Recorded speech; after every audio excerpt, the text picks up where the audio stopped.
Hey everybody, welcome back to my kitchen. Today we're going to do a pork chop.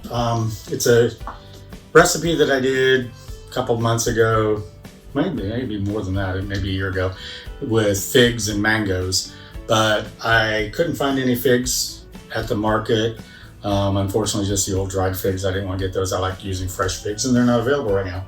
So we're still going to do mango, but I bought a dragon fruit to go along with it instead of the figs.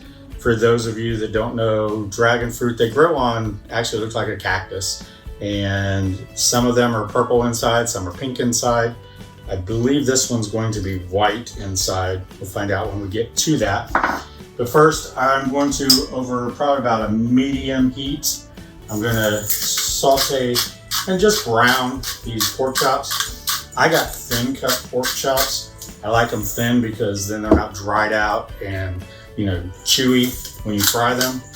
And if I was doing them in the sous vide or if I was doing them in the pressure cooker, I'm gonna go for a big thick pork chop. But for this, I'm just gonna use a thinner pork chop. So get some fresh pepper on there and some salt. Let me get some oil in the pan.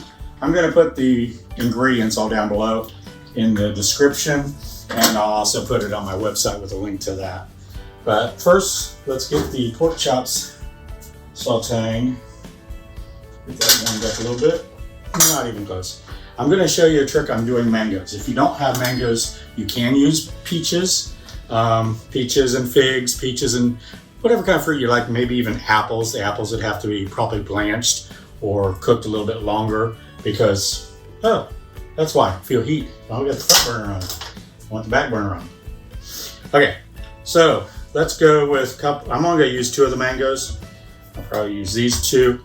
Mangoes, when you push on them, if they're real hard, they're not ripe yet. You want just a little bit of indentation. This one's not real ripe yet, so I'm going to put that aside. This one still has a ways to go. These 2 do go in a little bit with your thumb. So these are ripened, and that's starting to heat up. To cut a mango, it basically, you have the round sides, and then you have the stem, and it's usually pointed down a little bit. So this will be the side I usually cut. The mango seed is right in the middle here, and it's flat and it's long. So you want to go just to the side of the stem. So if you cut down along there, and if you feel some resistance, just tilt your knife a little bit. There we go. So right there's the seed, there's the mango. We'll go down the other side. And I curve the knife out a little bit because I can feel the seed in there. There we go. Now you can, if you'd like, go around and take this excess skin off. And you can still get a little bit of mango out of here. When I'm doing it, because I have 2 big mango trees in my backyard, and I'll go through and actually pull these out and sit here and chew on the seeds as I'm cleaning them and freezing all the mangoes. So there's that one. And get that out of there. These are heated up, so let's put these in. We're just really wanting to brown these. We don't need them cooked all the way through because they're going to cook in the juices of the fruit, and that's actually going to help add flavor to them. Basically, I just want to put a brown on them.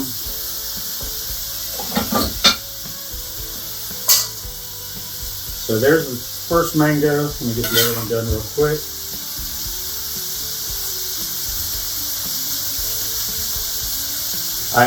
Like I said, I have 2 mango trees in the backyard. I'll come home from work or go out there on a weekend morning, and sometimes I'll have 20, 30 mangoes laying on the ground ready to go. So I'm always in here in the kitchen, probably about anywhere from April to June, depending on how fast they ripen, getting these all prepared. Now, a lot of people say you need to peel these before you do that. I've learned a trick, which is I get my mango glass. Just some items everybody has in their kitchen that they use for certain things. I'm gonna turn that down a little bit. I call this my mango glass.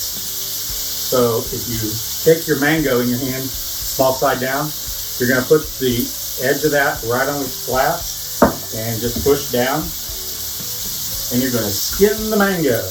Everything's out of there, you got the skin, and you have the mango there.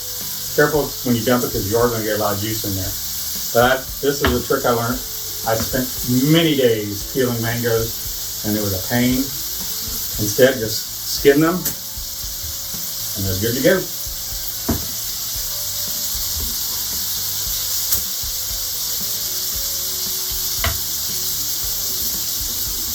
Okay, so we have our 2 mangoes. There's a little bit of juice there. I'm just going to pour that in there. My hands are rinsed. That is sticky and sweet. Okay, so now we're just going to dice these up into probably about 1-inch squares.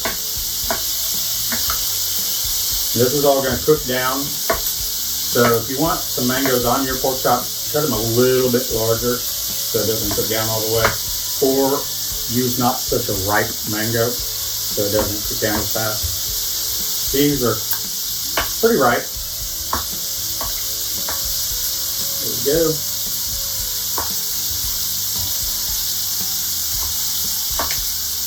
Like I said, you can use peaches instead of mango. I think mango, if you've never had it, has a taste between a peach and an orange. It's a little citrusy, but it tastes like peach.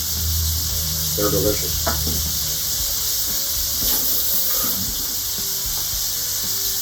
Okay. Let's turn this over.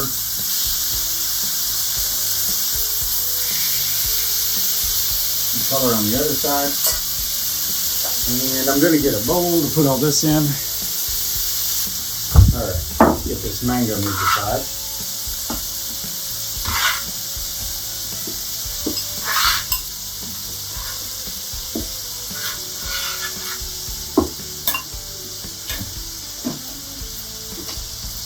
And next we're going to peel the dragon fruit. Now dragon fruit I usually just cut off an end. And I was right, it is white meat on the inside, bright pink color around the outside.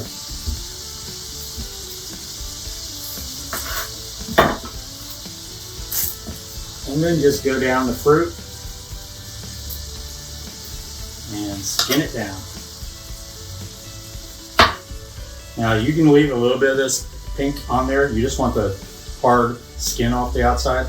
So some of that pink in there is going to be fine. You don't need to get it all off.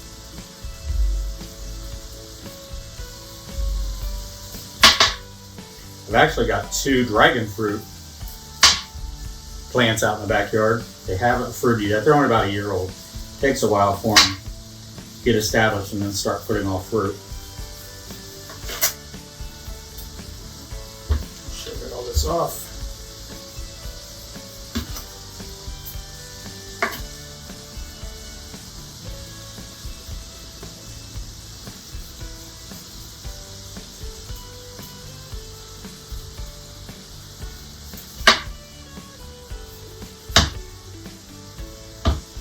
Alright, so we got all the skin off of the dragon fruit.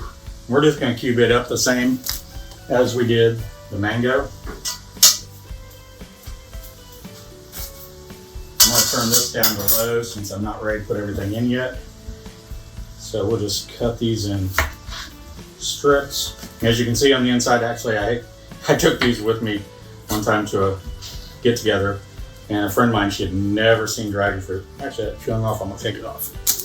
And first thing she said, why did you put all of those sesame seeds all over the mango, or on the dragon fruit? And I'm like, no, those aren't sesame seeds. They're actually the seeds of the plant.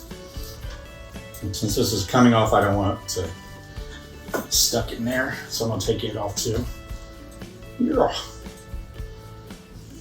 Sometimes it doesn't come off this easy. So I leave it on and it cooks down. But since it's coming off, it can sometimes be a little fibrous. So if you can take it off, you can. If not, just cut it up and leave it in there. And these are going to cook down too. So I'm going to do these in pretty good size pieces too.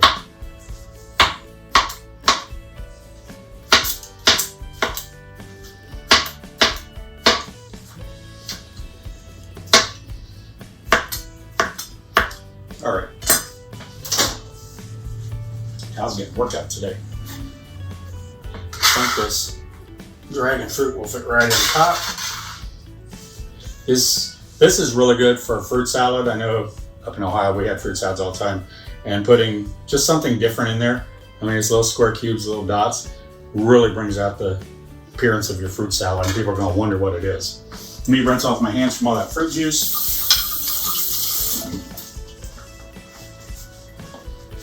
Okay.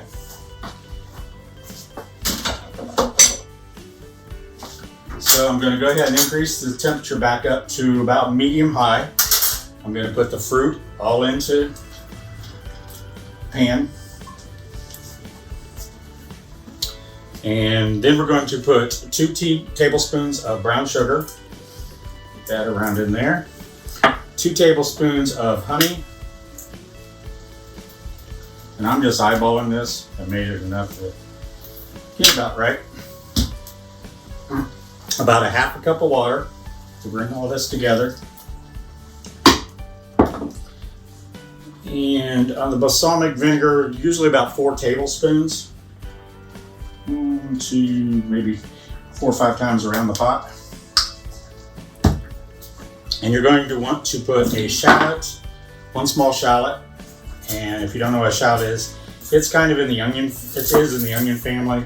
And it's just lighter taste. It's not as strong as an onion is. So if you want a little bit of taste of onion, but you don't want the bite of a strong onion, shallot's a good thing to put in. And I don't want a very strong oniony taste in this dish, so I'm just going to use a shallot.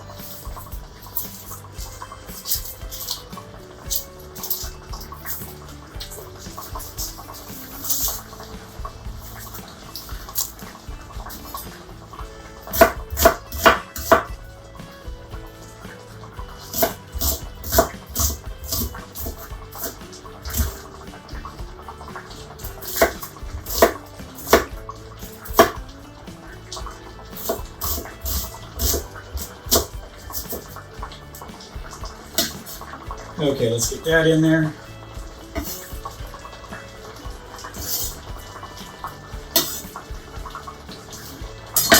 And then we need about a 1/4 teaspoon of ginger and a 1/4 teaspoon of nutmeg. I always have a nutmegs. I always buy the actual nutmeg. I buy the bought in the can already done. A lot of times I've seen that they've shown that a lot of that's sawdust. So it's easier, just get a nutmeg, keep it in a jar. You always have fresh, and you will taste the difference. Because as far as I'm concerned, you're actually getting nutmeg just like, whoa, and my nutmeg's in. I'm gonna cut my finger.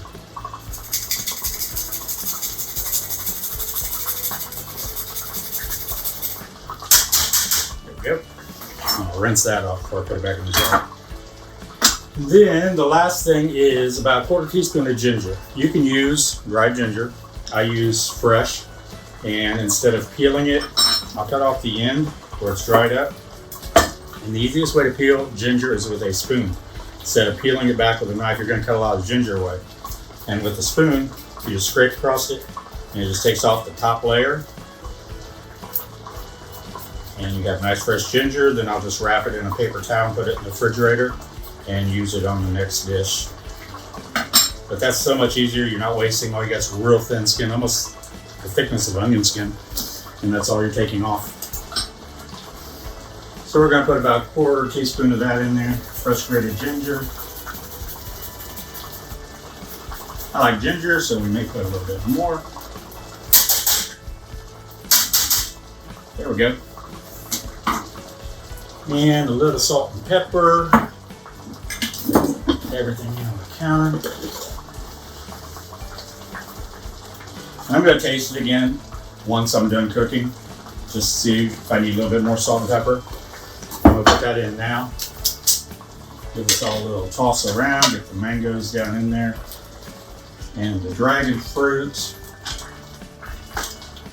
Now the pork chops are very thin, so they're pretty much cooked right now.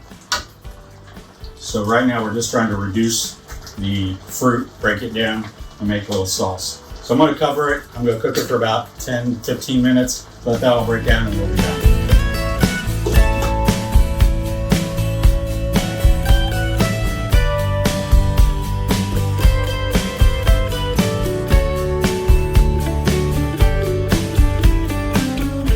Hey everybody, we're back, and the chops are done. Let me get this lid off here. I've let them cook for about 15, maybe 20 minutes. I wanted that sauce to thicken up, more of a syrup consistency. Let me show you that.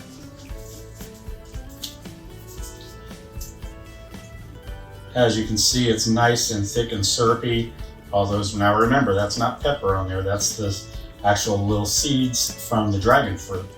So you're going to see those up close. But you have a nice, thick, syrupy consistency. So let's put some here on the plate.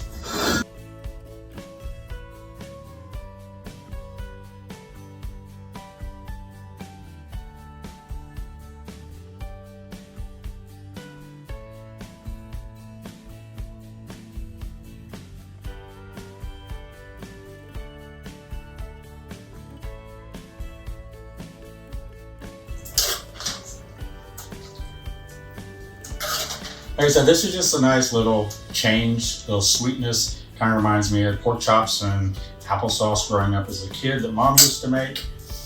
Let me get a paper towel and wipe that down. Because if it's not good looking, it's not good to eat. You always eat with your eyes first. So I like to clean everything up, make it look good. And just make a mess.